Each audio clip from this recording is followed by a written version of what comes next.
Hello दोस्तों, नमस्कार। GS with प्रेम के यूट्यूब चैनल में आप सभी का स्वागत है। तो चलिए, रैपिड फायर वन लाइनर के रूप में पीवाईक्यू सीरीज़ आप लोगों के बीच में करवा रहा हूं। तो इस समय हमने भारतीय भूगोल का जो सेगमेंट था वो ख़त्म किया। आज हम विश्व भूगोल के सेगमेंट को स्टार्ट करेंगे और यहाँ पर हम जितने भी आयोग के द्वारा जितने भी पीवाईक्यू सवाल, प्रीवियस ईयर क्वेश्चन जितने भी सवाल पूछे गए उनको मैं यहाँ डिस्कस कराता हूँ। आप देख सकते हैं यहाँ पे कि ये सब सवाल हमारे UPPCS J, UPPCS pre, GIC प्रवक्ता exam, UPPCS lower mains, UPPCS मतलब जितने भी आयोग के एग्ज़ाम हैं पीवाईक्यू हैं, जहाँ जितने भी आयोग के एग्ज़ाम के जितने भी पीवाईक्यू सब यहाँ पर डिस्कस करा रहा हूँ मैं रैपिड फायर माध्यम से वाईसीटी सीरीज़ की। तो आप लोग हमारी क्लास से बने रहिए। क्लास को अगर अच्छी लग रही है तो हमारी क्लास चैनल को सब्सक्राइब कर लें तथा अपने दोस्तों में शेयर ज़रूर करें। आपके जितने भी एग्ज़ाम हैं आने वाले, चाहे लोअर पीसीएस हो गया, यूपीपीसीएस हो गया, यूपीपेट हो गया, सभी के लिए बहुत ही महत्वपूर्ण है। पीवाईक्यू का रोल बहुत इम्पॉर्टेंट होता है। तो आप लोग क्लास से बने रहिए। चलिए स्टार्ट करते हैं आज की क्लास को। तो आज हम शुरुआत करेंगे सबसे पहले ब्रह्मांड और सौरमंडल से। जी हाँ, ब्रह्मांड और सौरमंडल, यूनिवर्स एंड सोलर सिस्टम को देखेंगे। तो सबसे पहले हम देखेंगे यहाँ पर सुमेलित करना है कक्षा। एक तरफ कक्षा दी गई, दूसरी तरफ भूमध्य रेखा से दूरी दी गई है। तो ध्रुवीय पृथ्वी कक्षा की बात करेंगे तो 500 से 2000 किलोमीटर की दूरी है। पार्किंग कक्षा की बात करेंगे तो 35,800 किलोमीटर है। सन सिंक्रोनस कक्षा की बात करेंगे तो 700 से 800 किलोमीटर है। जियो सिंक्रोनस कक्षा की बात करेंगे तो 40,000 किलोमीटर है। तो इसे आप लोग याद रखेंगे। ये हमारा पहला क्वेश्चन जो था, जो कि सुमेलन से था। अगला देखेंगे कि श्याम विवर होता है। जी हाँ, श्याम विवर क्या होता है? तो ये सिमट गया तारा होता है। जी हाँ, ये बहुत इंपॉर्टेंट है, कई बार हमारे एग्जाम में पूछा भी गया है। ये यूपीपीसीएस प्री 2019 में पूछा गया था श्याम विवर के बारे में। इसे आप लोग याद रखेंगे। अगला देखेंगे क्षुद्रग्रह 316201 31316201 मलाला किन दो ग्रहों के बीच मुख्य बेल्ट में स्थित है? तो यह मंगल और बृहस्पति के मध्य स्थित है। बहुत इंपॉर्टेंट सवाल है, इसे जरूर आप लोग याद रखिएगा। 316201, तो यहाँ आप याद कर सकते हैं कि 31 दूना 62 होता है, उसके बाद 01 जोड़ देना है। और मलाला किन दो ग्रहों के बीच है? तो मंगल और बृहस्पति के बीच। बिग बैंग सिद्धांत उद्भव की व्याख्या करता है ब्रह्मांड। जी हाँ, इसे आप लोग याद रखेंगे। शून्य की खोज की बात करें तो शून्य की खोज भारतीयों ने की थी। जी हाँ, आर्यभट्ट को माना जाता है, लेकिन यहाँ पर हम भारतीय को मान सकते हैं, इसे आप लोग याद रखेंगे। सुपरनोवा है। सुपरनोवा क्या है? तो एक मृत प्राय तारा है। जी हाँ, एक मृत प्राय तारा है सुपरनोवा, इसे आप लोग याद रखेंगे। ब्लैक होल की जानकारी सर्वप्रथम किसने दी थी? तो यश चंद्रशेखर ने। जी हाँ, यश चंद्रशेखर ने ब्लैक होल की जानकारी सबसे प्रथम दी थी। वह सीमा जिसके बाहर आंतरिक मृत्यु से ग्रसित होते हैं कहलाती है चंद्रशेखर सीमा। जी हाँ, वह सीमा जिसके बाहर तारे जो हैं आंतरिक मृत्यु से ग्रसित होते हैं तो क्या कहलाती है? जो चंद्रशेखर सीमा कहलाती है। पृथ्वी का धुरी पर अवस्था बदलना जलवायु परिवर्तन के लिए कारक है, सुझाया था मिलुटिन मिलन कोलिच ने। जी हाँ, मिलुटिन मिलन कोलिच ने पृथ्वी का धुरी पर अवस्था बदलना जलवायु परिवर्तन के लिए कारक है, इसे सुझाया था। इसे आप लोग याद रखेंगे। पृथ्वी सूर्य की परिक्रमा करती है, मत किसका था? तो बराहमिहिर का था। जी हाँ, पृथ्वी सूर्य की परिक्रमा करती है, यह मत किसका था? तो बराहमिहिर का था, इसे आप लोग याद रखेंगे। सौरमंडल की बात करें तो वह तारा जो हमारे सौरमंडल के सबसे नज़दीक है तो प्रोक्सिमा सेंचुरी। जी हाँ, वह तारा जो हमारे सौरमंडल के सबसे नज़दीक है उसे क्या कहते हैं? प्रोक्सिमा सेंचुरी, से आप लोग याद रखेंगे। किसी तारे का रंग क्या दर्शाता है? तो उसका ताप दर्शाता है। वायुमंडल की लंबवत संरचना में सबसे निचली सतह क्या होती है? ट्रोपोस्फियर होती है, इसे आप लोग याद रखेंगे। एक भू स्थिर कृत्रिम उपग्रह का आवर्तकाल कितना होता है? 24 घंटा होता है, इसे आप लोग याद रखिएगा। वह गैस जो प्राचीन आदिम पृथ्वी के वायुमंडल में से अनुपस्थित थी तो ऑक्सीजन कहलाता है। वह गैस जो प्राचीन आदिम पृथ्वी के वायुमंडल में अनुपस्थित थी कौन सी गैस थी? तो ऑक्सीजन थी।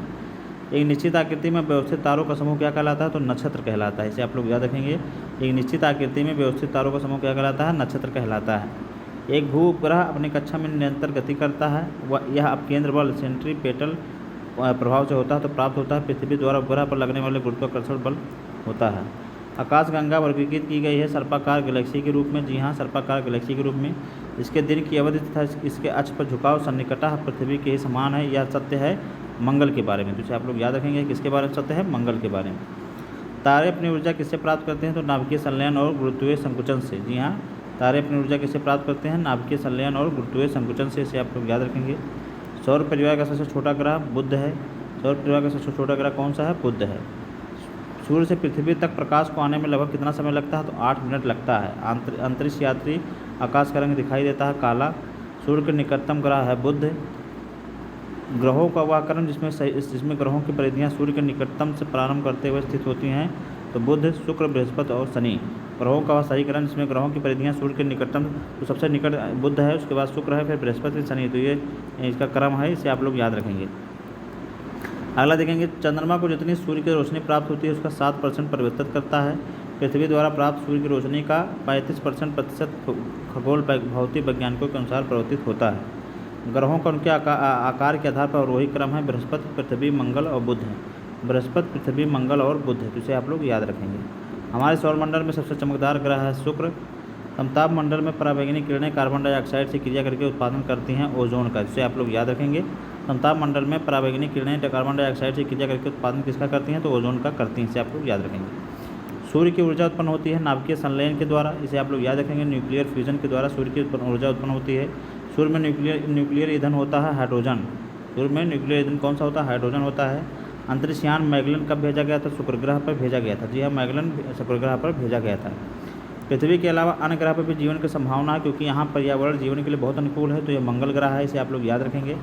सूर्य के क्रोमोस्फेयर में सर्वप्रथम क्या खोजा गया था, तो हीलियम गैस खोजा गया था। सूर्य के क्रोमोस्फेयर में कौन सी गैस खोजी गई थी, तो हीलियम गैस खोजी गई थी। अब हम ग्रह के बारे में बात करेंगे। आइए ग्रह के बारे में कुछ क्वेश्चन देख लेते हैं PYQ के। तो शनि ग्रह के वायुमंडल में गैस सबसे अधिक मात्रा में पाई जाती है, मीथेन गैस। पृथ्वी के तरल कोण से भिन्न चंद्रमा का क्रोड क्या है, ठोस होता है। तो पृथ्वी के तरल कोण से भिन्न चंद्रमा का क्रोड जो होता है ठोस होता है, वही पृथ्वी का तरल जो कोड होता है क्रोड और तरल होता है, जिसे आप लोग याद रखेंगे। अगला देखेंगे, सुबह का तारा संध्या का तारा भी कहलाता है, वह ग्रह है शुक्र ग्रह है। सौरमंडल में क्षुद्र ग्रह एस्टेरॉयड छोटे खगोलीय पिंड हैं, जिन ग्रहों के मध्य पाए जाते हैं वह हैं मंगल और बृहस्पति, जिसे आप लोग याद रखेंगे।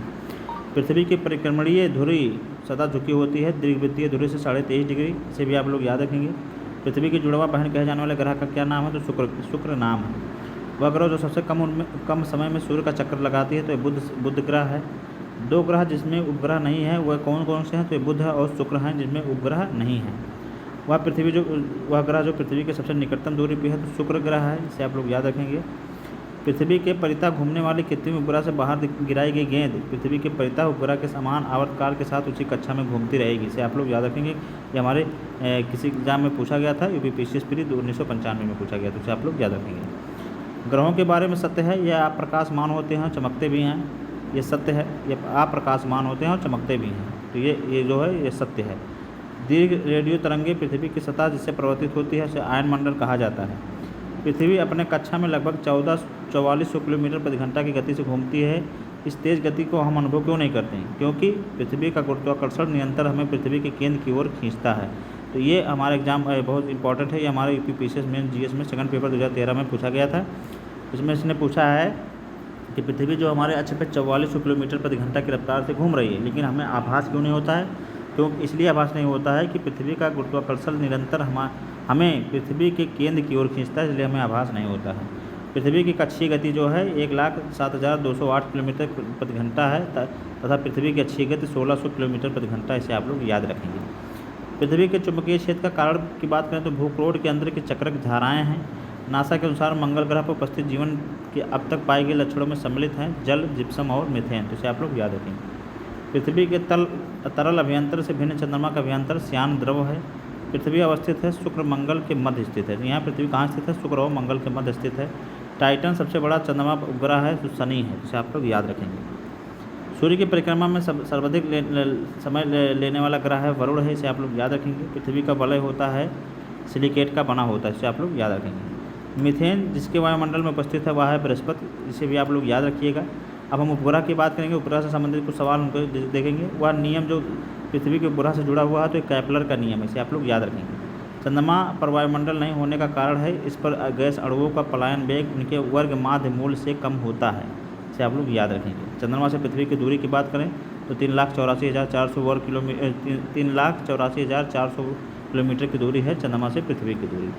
यदि चंद्रमा की सतह से एक सेल पृथ्वी पर लाया जाए तो इसके भार में परिवर्तन होगा, परंतु द्रव्यमान में नहीं, इसे भी आप लोग याद रखेंगे। अब हम देखेंगे यहाँ धूमकेतु और क्षुद्रग्रह द कॉमेट एंड एस्टेरॉयड से संबंधित कुछ सवाल। हमारे उपग्रह में मृदुजल की सर्वाधिक मात्रा महाद्वीपीय पर्वतीय हिमनदियों स्थायी हिम में होती है। मंगल और बृहस्पति की कक्षाओं के मध्य सूर्य के चतुर्थी चक्कर लगाने वाले चट्टानों के छोटे टुकड़ों को समूह कहते हैं, क्षुद्रग्रह इन्हें कहा जाता है। अब हम सूर्य ग्रहण और चंद्र ग्रहण के बारे में देखेंगे। तो ए ब्रीफ हिस्ट्री ऑफ टाइम नामक पुस्तक किसने लिखी है, तो स्टीफन हॉकिंस के द्वारा लिखी गई है, a brief history of times. JB Narlikar के द्वारा अभी तक विज्ञान नहीं माना जाता है ज्योतिषी को। सूर्य ग्रहण कब होता है? प्रतिपदा, न्यू मून डे को। जी हाँ, न्यू मून या प्रतिपदा को होता है। एक ऊंची ज्वारीय तरंग जो नदी के मुहाने से धारा प्रतिकूल चल कहते हैं टाइडल बोर, इसे आप लोग याद रखेंगे। समय और तिथि के टाइम और डेट की बात करें आप तो लीप वर्ष या अधिवर्ष क्या कहलाता है? तो 2000 जो 4 से भाग देने पर कट जाए उसे लीप वर्ष हम कहते हैं, इसे आप लोग याद रखेंगे। वह तिथि जब दोपहर को आपकी छाया सबसे छोटी होती है तो 22 जून होती है। और कौन सी तिथियां हैं जब दोनों गोलार्धों में दिन और रात बराबर होते हैं? तो ये 21 मार्च, जी हाँ, ये हमारे उत्तरी गोलार्ध में, और 23 सितंबर जो है दक्षिणी गोलार्ध में होती हैं, तो इसे आप लोग याद रखेंगे। इन दोनों गोलार्धों में क्या होता है? दिन और रात बराबर होते हैं। तो उत्तरी गोलार्ध में 21 मार्च को, दक्षिणी गोलार्ध में 23 सितंबर को दिन और रात दोनों बराबर होते हैं। अगला देखेंगे इक्विनॉक्स की बात करें। इक्विनॉक्स वर्ष के 2 काल जब दिन और रात बराबर होते हैं तो 21 मार्च और 23 सितंबर। 21 मार्च जो है 23 सितंबर को दिन रात बराबर होते हैं। मकर संक्रांति के समय कर्क रेखा दोपहर के सूर्य का उत्तरांश कितना होता है? तो 66.5% से आप लोग याद रखेंगे। वह तिथि का सबसे बड़ा दिन होता है 21 जून। दिन और रात कमोबेश समान होते हैं भूमध्य रेखा पर, तो इसे आप लोग याद रखेंगे। अब हम अक्षांश और देशांतर रेखाओं के बारे में पढ़ेंगे। जी हाँ, तो यहाँ देखेंगे सबसे पहले अक्षांश रेखा तो ग्रीनविच या मोतर और भूमध्य रेखा एक दूसरे को काटती है अटलांटिक महासागर में गिनी की खाड़ी नल आइलैंड के निकट, जिसे आप लोग याद रखेंगे। डेटम रेखा किसे कहते हैं? तो एक क्षैतिज रेखा है जिसके द्वारा ऊंचाई तथा गहराई की पैमाइश की जाती है। उत्तर कोरिया और दक्षिण कोरिया की अंतर्राष्ट्रीय सीमा जो है 38 डिग्री उत्तरी अक्षांश पर काटती है, इसे आप लोग याद रखेंगे। तो 38 डिग्री उत्तरी अक्षांश जो है उत्तर कोरिया और दक्षिण कोरिया को अलग करती है, इसे आप लोग याद रखेंगे। अगला देखेंगे उत्तरी और दक्षिणी अक्षांशों के उत्तरी तथा दक्षिणी अक्षांशों में से हार्स अक्षांश को किससे संबंधित करते हैं? तो 30 डिग्री के। जी हाँ, 30 डिग्री जो अक्षांश होता है ये हार्स अक्षांश कहा जाता है, इसे आप लोग याद रखेंगे। अब हम देशांतर रेखा की बात करेंगे। किसी जहाज़ को सबसे कम समय में एक स्थान से दूसरे स्थान तक ले जाने के लिए मार्ग बनाने चाहिए, इसे क्या कहते हैं? देशांतर कहते हैं। वह देशांतर प्रधान यमोत्तर के साथ ग्लोब पर बृहद वृत्त का निर्माण करता है, तो 180 डिग्री देशांतर, इसे आप लोग याद रखेंगे। प्रधान यमोत्तर गुजरती है कुल 9 देशों से, जिसमें अल्जीरिया, फ्रांस आदि आते हैं, इसे आप लोग याद रखेंगे। अब विषुवत रेखा की बात करेंगे तो वह देश जहाँ से होकर भूमध्य रेखा नहीं गुजरती है, इसे जाम्बिया। जी हाँ, जाम्बिया जो वहाँ से भूमध्य रेखा नहीं गुजरती है। भूमध्य रेखा पर अवस्थित कुल देश की बात करेंगे तो कुल 13 देश अवस्थित, इसमें कोलंबिया और कीनिया जैसे देश शामिल हैं, इसे आप लोग याद रखेंगे। भूमध्य रेखा गुजरती है कीनिया से। जी हाँ, कीनिया से भी भूमध्य रेखा गुजरती है, इसे आप लोग याद रखेंगे। ग्लोब पर 2 स्थानों के बीच की न्यूनतम दूरी कितनी, क्या कहते हैं? उसे प्रधान में देशांतर कहते हैं। वह नदी जो विषुवत रेखा को 2 बार पार करती है तो इसे जायरे कहा जाता है, इसे आप लोग याद रखेंगे। अब हम कर्क रेखा की बात करेंगे। कर्क रेखा से होकर गुजरने वाली 8 राज्यों से गुजरती है, जिसमें गुजरात, छत्तीसगढ़, झारखंड, आपका झारखंड, छत्तीसगढ़, पश्चिम बंगाल, मिजोरम, त्रिपुरा आदि जैसे जो है राज्य आते हैं, तो इसे आप लोग याद रखेंगे। इसमें जैसे आप देख सकते हैं कि यहाँ पर कर्क रेखा जो है 8 राज्यों से गुजरती है। गुजरात हो गया, छत्तीसगढ़ हो गया, झारखंड हो गया। कर्क रेखा जो है जिन राज्यों से गुजरती है इसमें राजस्थान, गुजरात, मध्य प्रदेश, छत्तीसगढ़, झारखंड, पश्चिम बंगाल, त्रिपुरा और मिजोरम, इस हमारे 8 राज्य हैं जिनसे कर्क रेखा होकर गुजरती है। उत्तरी गोलार्ध में कर्क संक्रांति के समय 12 घंटे का दिन विषुवत रेखा पर होता है, इसे आप लोग याद रखेंगे। वह नगर जो कर्क रेखा को निकटतम दूरी पर स्थित है तो गांधीनगर स्थित है, इसे आप लोग याद रखेंगे। अगला हम लोग देखेंगे यहाँ पर मानक समय की बात करेंगे। तो मानक समय में देख लेते हैं कि दक्षिणी गोलार्ध में हवा का बाईं ओर विक्षेपित होने का क्या कारण है? तो कोरियालिस बल। जी हाँ, दक्षिणी गोलार्ध में जो है दक्षिणी गोलार्ध में हवा जो है बाईं तरफ विक्षेपित हो जाती है, तो ये कोरियालिस बल के कारण। और उत्तरी गोलार्ध में दाईं तरफ होती है। जी हाँ, दक्षिणी गोलार्ध में दाईं तरफ होती है, तो ये कोरियालिस बल के कारण ही होती है। जब ग्रीनविच में मध्याह्न है उसी समय किसी जगह पर स्थानीय समय 5 बजे शाम निम्नांकित में कौन सा यमोत्तर है जिस पर उपयुक्त जगह अवस्थित है? तो 75 डिग्री पूर्वी देशांतर। किसी जगह पर स्थानीय समय 6 बजे प्रातः है जबकि ग्रीनविच पर टाइम 3 बजे प्रातः है, तो उस जगह की देशांतर रेखा 45 डिग्री पूर्वी देशांतर होगी, इसे आप लोग याद रखेंगे। जब भारतीय मानक समय के यमोत्तर पर रात्रि है, एक स्थान पर सुबह 6 बजे बजता है, उसी स्थान पर अवस्थित जिस यमोत्तर पर वह है 172 डिग्री 30 मिनट पूर्वी देशांतर। यदि इंग्लैंड में क्रिकेट कमेंट्री 10 बजे पूर्वाह्न GMT से शुरू होती है तो उस समय भारतीय समयानुसार कितने बजे सुनी जा सकती है? तो वह 3:30 पर, क्योंकि 5.5 घंटा GMT से आगे होती है, तो इसे आप लोग याद रखेंगे। तो ये 3:30 पर। भारत की प्रमाणिक मध्याह्न रेखा क्या कहलाती है? तो 82.5 डिग्री पूर्वी देशांतर। प्रधान यमोत्तर है 0 डिग्री देशांतर। स्पेन का समय भिन्न है GMT से, तो इसे आप लोग याद रखेंगे। स्पेन का समय किससे भिन्न है? GMT से। अन्य तथ्य की बात करेंगे तो कर्क और मकर रेखाएं दोनों किससे गुजरती हैं? तो ये अफ्रीका से होकर गुजरती हैं। जी हाँ, भूमध्य रेखा, कर्क रेखा, मकर रेखा तीनों किस महाद्वीप से होकर गुजरते हैं? तो ये अफ्रीका महाद्वीप से होकर गुजरते हैं। हॉर्न ऑफ अफ्रीका के अंग की बात करें तो सोमालिया, इथियोपिया और जिबूती जो है हॉर्न ऑफ अफ्रीका कहलाते हैं। वह देश जो आर्कटिक वृत्त के दक्षिण में पाया जाता है तो ये आइसलैंड है, इसे आप लोग याद रखेंगे। और आर्कटिक वृत्त पर कुल 8 देश अवस्थित हैं, इसे भी आप लोग याद रखेंगे। आइसोकोनिक रेखाएं किसे कहते हैं तो समान चुंबकीय झुकाव वाली रेखाएं जो हैं आइसोकोनिक रेखाएं कहलाती हैं। ग्लोब पर उच्च वायुदाब की मेखलाएँ पाई जाती हैं 4, तो इसे आप लोग याद रखेंगे। ग्लोब पर उच्च वायुदाब की मेखलाएँ कितनी पाई जाती हैं? 4 पाई जाती है, इसे आप लोग याद रखेंगे। तो आज की क्लास को हम यहीं पर रोकेंगे और कल हम विश्व के देश और राजधानी सीमाएँ आदि के बारे में जानेंगे। तो आज की क्लास में हमने तमाम ग्रह, उपग्रह और देशांतर अक्षांश के आदि के बारे में जाना। तो आज की क्लास आप लोगों को कैसी लगी आप लोग हमारे कमेंट बॉक्स में ज़रूर बताइए। और यहाँ से आपको बहुत ही हेल्प मिलेगी आपके एग्ज़ाम में। तो हमारे इस चैनल को आप लोग सब्सक्राइब करें। अगर क्लास अच्छी लग रही है तो अपने दोस्तों में शेयर ज़रूर करें। फिर मिलेंगे कल एक नई वीडियो के साथ, तब तक पढ़ते रहिए, स्वस्थ रहिए। नमस्कार, जय हिंद।